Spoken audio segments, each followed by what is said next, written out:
Bradley, how would you summarize one like this where, you're in it at the half and then it just again got out of hand in the third quarter?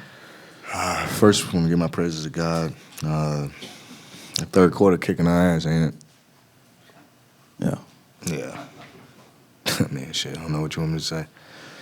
Third quarters that we gave credit to say is we do a good job on Ant and Cat early on in the games and making them force tough shots. Cat got in foul trouble. Start the third, Cat. I'm looking up Cat's 3 open-ass threes. We just shoot ourselves in the foot with a lot of stuff. Okay. The rotations on the threes, Alexander Walker got multiple corner threes. Is it, going into the game, how much was that discussed? Okay, can't give up open threes. And then I'm just curious on that front. It's a point of emphasis every night. Coach comes in, puts it on the board. We have guys who we call lasers, who shoot the ball, really well, and their percentages are up there, their tendencies are up there. We just have to be better with that. Granted, a lot of stuff is about extra efforts, and Ant-Man is going to take a lot of our attention. So sometimes we double them, sometimes we just show them a lot of bodies, maybe overhelp sometimes. But they're ready to. They're telling their guys to shoot it on that first pass, and you can almost see it like every single time Ant fires it out, somebody's either catching and driving it or catching and shooting it. You don't really see it like a boomerang too much or the ball popping. Like they let it fly and they shoot it with confidence. And the kid was on the backside of a lot of those tonight. Hell, throughout the whole series he was. So. Brad, obviously no team has ever come back from an 0-3 deficit to win a playoff series. What's the approach when you've had 3 games in a row that have followed kind of a similar pattern? Just one game at a time. Obviously it's tough to beat a team that many times. Hell, they just did it, and we did it during the regular season. So, you just take it a game at a time. Obviously we won. It's the first of 4. Our backs against the wall, but you can't give in. You can't give up. You got to continue to compete. We got a good one on Sunday, and all you got to do is just give yourself a chance. Give yourself a chance to go back to Minnesota. And just compete, man. Compete your ass off. That's all we can ask for.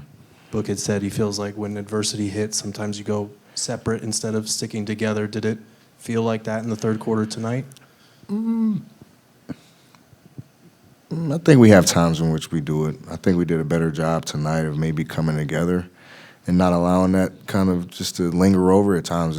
Throughout the year we've allowed it to linger over, but I think we did a better job tonight of kind of like making a run of our own. Granted, it was probably too late in the game, but just to show that energy and that effort is what we need from the start of the game and the start of the third, because obviously those are the two Achilles heels for us.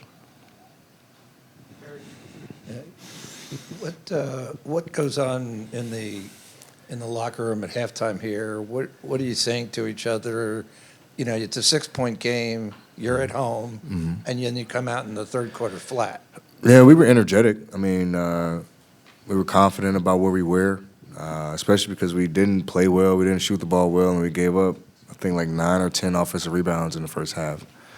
And yeah, so given that, we're only down 6 with that big of a margin on the boards, we're like, okay, we like where we are. We just got to tighten up our rebounding, and honestly, we just didn't make a lot of shots. We don't produce a lot of threes. We didn't make a lot of shots either.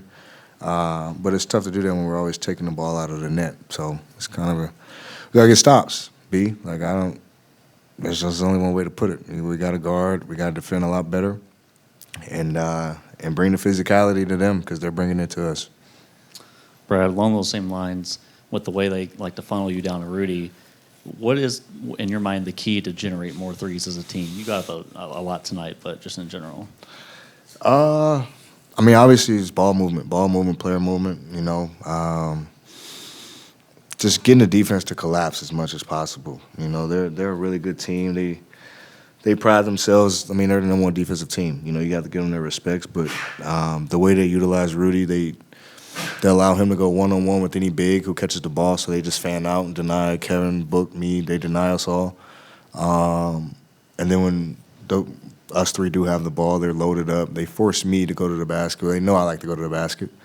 So they played me a lot of unders, and so I was looking for a lot of more threes tonight. But With Book and K, just trying to be physical with them and just force them into a lot of tough contested twos and try to limit their three-point attempts, So, I mean, they do a good job of executing their game plan. We got to be better with executing ours. Just the physicality of it, screening better, getting them guys open. Our setup's better. It's just a collective thing, man. We all gotta take it a step or two higher than what we are. Brad, over the season, we've seen you guys put together good stretches on either end of the court, but sustainability has been the main issue. What has that been like as a player over the course of the year? Because, for example, tonight, the threes are getting up, you're getting to the line, and then the middle quarters, that faded away. Just what has that been like? Where do you think the disconnect has happened for that to occur? I'm not really sure what happens in those instances, but, I know for majority of it, we do have times in which adversity hits and, we'll kind of just get flat, And we got to get out of that, get away from that. We have to continue to compete, continue to push. Teams are going to go on their runs just like we go on our runs. That's the game. Why it happens, I wish I had an answer. I know that's probably not what you want to hear, but, at the end of the day, we just control what we control, and sometimes we don't. Sometimes we try to do a little too much, and that hurts us. Sometimes our effort isn't there, and that hurts us too. So it's tough. Can you describe the frustration when you don't know when it's going to click into place? Because, again, tonight, it was there. I'm not going to sit here and just say I cuss everybody out or I'm beyond mad. I'm frustrated about it, but just got to keep trying to get better, keep working at it, keep improving. I'm always a competitor and I love to win. I hate losing, just like everybody in that locker room. But it's up to us, we got to figure it out and be on quickly. You mentioned that adversity part and it being difficult to explain how that happens, but in your mind, is that from just maybe a lack of familiarity with guys, lack of time on floor together? Is it just... I don't like making that excuse, man. We got to go hoop at the end of the day. They lace them up just like we do. They know our game just like we know their game.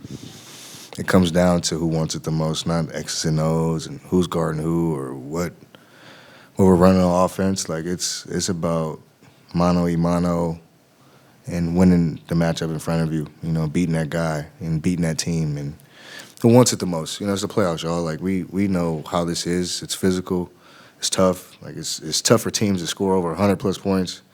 And, that's the type of hoops that we have. But we're not dialing in on the defensive end, which is really kicking our butts.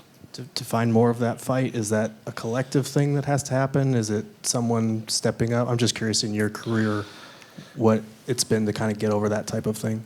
Oh, it's definitely a collective thing. One guy's not going to get you over their hump. One coach isn't going to get you over their hump. It's a collective group from everybody. Everybody has to step up and give more, I think what I love most is we're willing to do that. I think everybody's bought into that. So it's not the most ideal situation to be in, obviously, but we are where we are. And all you can do is face it head on. You can't run from it. Is there a sense of pride in that locker room right now to tell yourselves we're not getting swept at home on Sunday? It's damn sure my mom said. I've never been swept a day in my life, so I'll be damned if that happens. It's going to be a tough-ass game, and I'm sure that's going to be in the back of their mind as something that they want to go out and get done. I've been in the 3-0 situation, and you just want to just put that team to bed. So they're going to come out playing their best basketball on Sunday, and we got to make sure that we match their intensity, if not better, and be prepared to win the game. Thanks, Brad.